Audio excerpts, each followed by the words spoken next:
Hey guys, welcome back to my channel. So I'm just doing an update. So a couple things. I totally butchered myself. I don't know what I was thinking. I was watching a lot of videos on how to do your bangs, and I thought I could do it, but I didn't even have the right scissors for it. So like I really messed it up. I'm gonna go get it fixed, but I'm just growing them out for a while because I'm not even going out these days. And honestly, they really wouldn't be able to do much besides make them shorter, which I don't want. But yeah, so that's why it looks terrible. And then my hair's like super long. Like I need to go get it cut because it's way too long. So okay, I got my surgery on September 30th, and I was up to like 310, 315 or something like that. I think I got down to like 295 maybe the day of surgery. And right now it's December 15th, I think, and I weigh in at around 255, but I keep going up and down. It fluctuates. Honestly, I feel like I stall at least once a month. And it's been very slow for me. Very, very slow compared to how I read these stories about how people lose like 15 pounds in a month and they're never hungry. But that's not the case for me. I feel like I can't really relate to a lot of these stories. Like I joined the Reddit subreddits for this weight loss surgery. I've joined the Discords.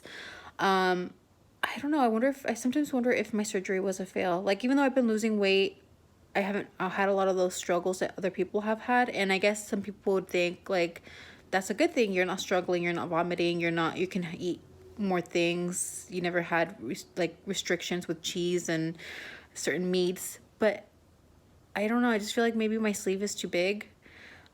Because I do get hungry a lot more often. Not like how I was before, but I do get like hungrier. And then from the very first day that I got surgery, like I didn't have problems drinking water. I never felt the restriction, which a lot of people explain that you might not feel the restriction with fluids, but once you move to heavier proteins, that's when the restriction kicks in, which is the case. I do feel a restriction, sort of, when I eat heavier meals. But obviously, if I push it too much, I definitely feel it. But I've never vomited from eating, and I've had the foamies, like I guess that's acid reflux. I never even knew I had it. I don't even know if I have it, but I felt it once when I ate, like I guess maybe too much fat. It was just a shitty feeling. I'm pretty sure it was like maybe like dumping syndrome. I don't know, to be honest, but like I read these stories about these people who can barely eat, and I mean obviously they're struggling and in pain, so I don't want that. But like I wonder honestly if my sleeve was a failure, because I lose weight really slow and I feel like I'm always freaking stalling. Like right now I was losing weight for a little bit. I lost like maybe like 4 to 6 pounds, and then bam, the stall came back, and now I'm going up and down, up and down. And it's not even during my period. I feel like I lose weight during my period, but like after or before, I feel like I'm always in a stall. To be honest though, I haven't been hitting my protein or water goals recently. I used to be really like diligent about like logging in my food on my food app and weighing everything. For the most part, I do weigh ish, I guess, in my head. So this is not very accurate, but I do have like measuring cups and stuff like that. So for like rice and stuff, I do that. And I don't really eat rice that often. I probably have had it like 5 times in this whole time span, because I had a poke bowl twice, and then I made rice once at my house, but I had a couple meals of that. So I don't really eat rice that often. But where was I going with this? So yeah, I read in the paperwork that my doctor wrote up that tube that they use to kind of like guide how much they're gonna cut, they did like a 36, I don't know what it's called. And I read that people get their sleeves from 32 to like all the way up to 42, but it also depends on like how tight they staple it. So I always wonder if mine was big, because I saw the pictures, and I mean I'm not an expert in this matter, but I don't know, it looked kind of big. It didn't look like those little banana shaped stomachs that people talk about. But I don't know, maybe it's just my anatomy. I mean I trust that the surgeon did a good job. It's just I'm also feeling like I'm failing the surgery because I've been fucking up in a lot of areas. I haven't been taking my vitamins, and I sometimes drink water when I'm eating, which is like the worst thing you can do. I know people talk about stretching. I don't do it all the time, but I sometimes get really thirsty, and I'm gonna stop. I'm gonna stop. But I don't know. I feel like the protein and the liquid phase when I got surgery done, that was like the hardest part for me because I was also really disgusted by water, not water so much, but like broth and the protein shakes. And I tried all these different type of protein shakes, but I just could not. And I ended up actually vomiting from the protein shake, so I wouldn't touch those anymore. But I think honestly it was just disgust. Like I just hated it. I was so mad that I had to do protein shakes for this long. And I knew that going in. It wasn't a surprise. It's just like I was so tired of eating that kind of stuff. When I got to the puree section, it was a lot easier. Cottage cheese. I love cottage cheese.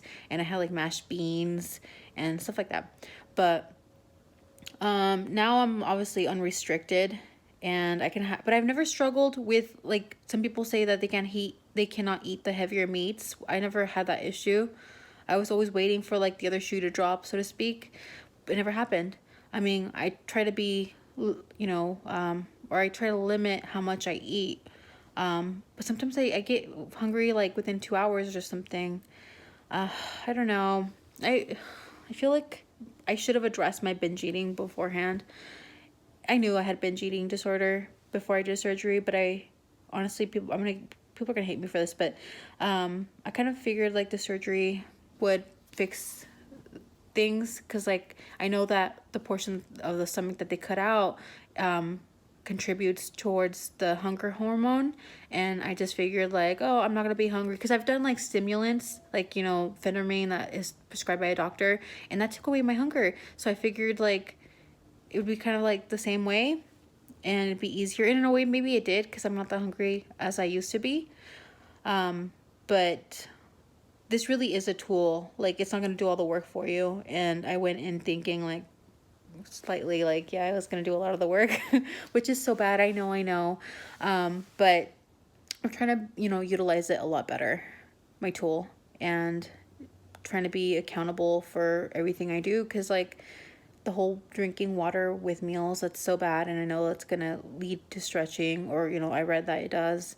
I don't drink soda. That used to be the worst thing for me. So like, I'm proud that I haven't touched that. Like that was my biggest addiction.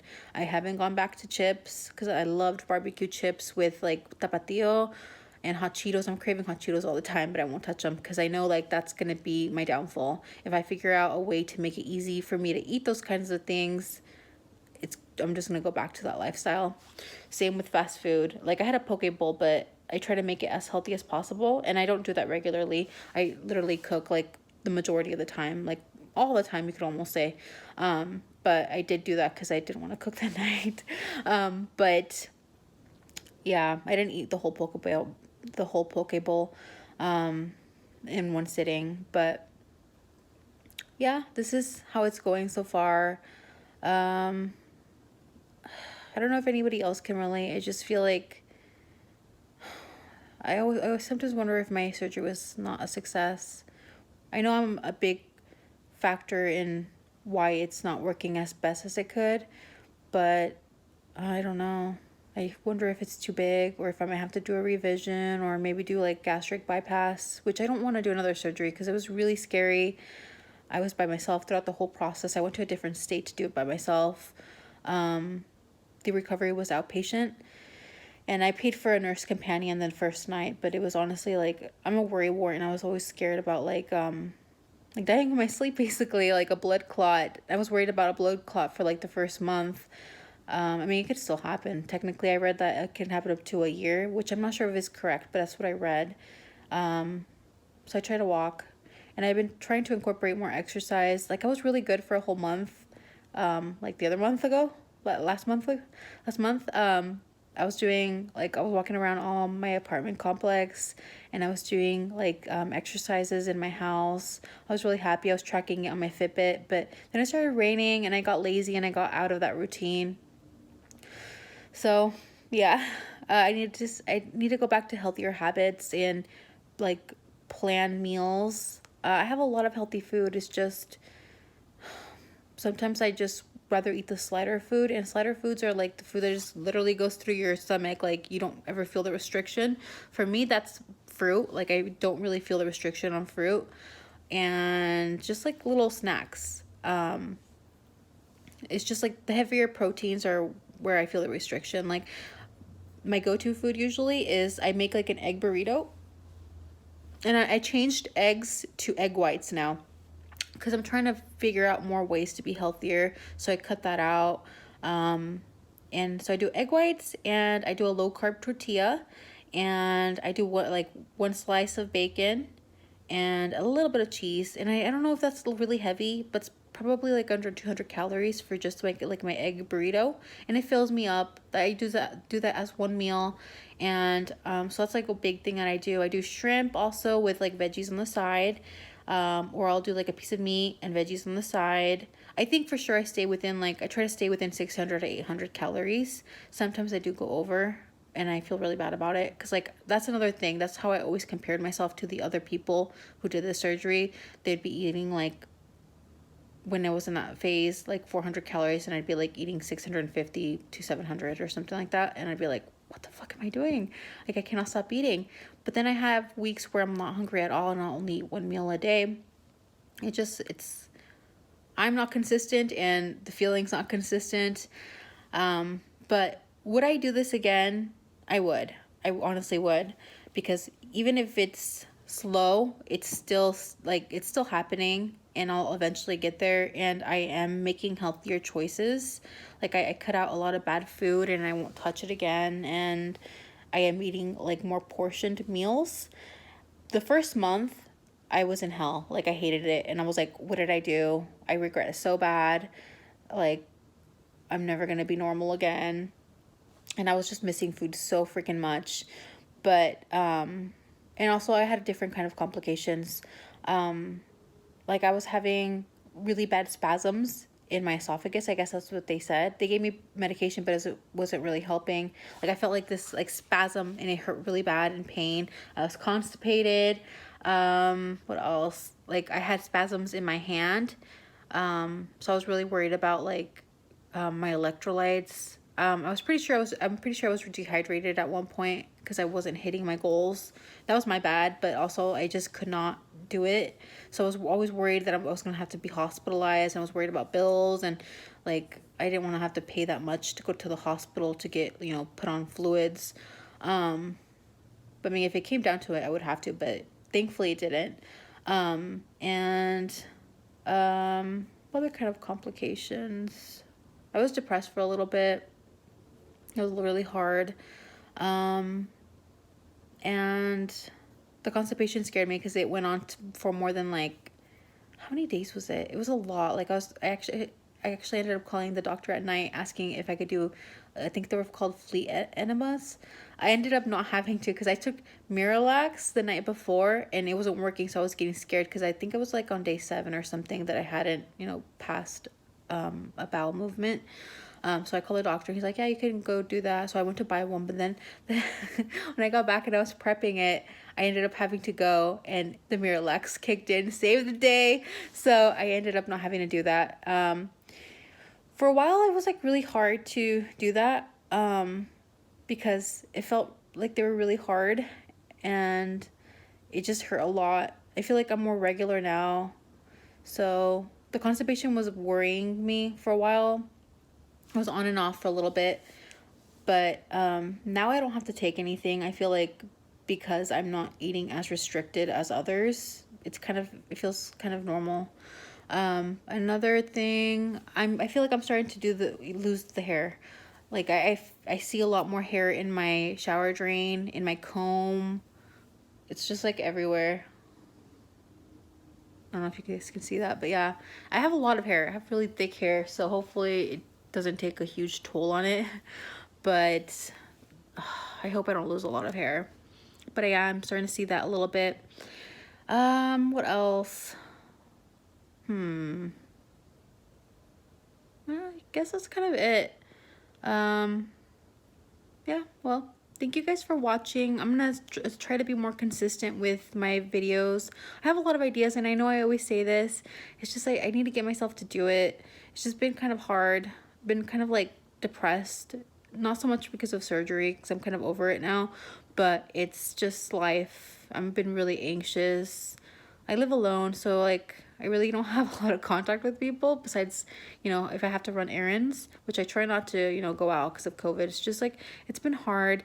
And then like it's just like super, right now it's kind of sunny, but like literally it's just been shitty weather, and it's been kind of like adding to the depression. So it's been a little hard. I don't know if anybody can relate. I don't really like summer because it's so hot and expensive, but I miss it. Like it's just so gloomy and depressing. And then it's just the news is depressing.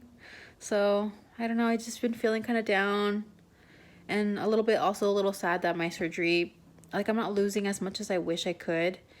I guess it's not a bad place to be, because I mean, if I wouldn't have done the surgery, I would have been way higher. I wouldn't have been able to lose this, what, like, I don't know how many pounds this is at this point. It's like, what, almost, it's 60 pounds, or like 55 pounds at this point. I wouldn't have been able to do that by myself. So it was a success for me, even though I feel like it's been slow.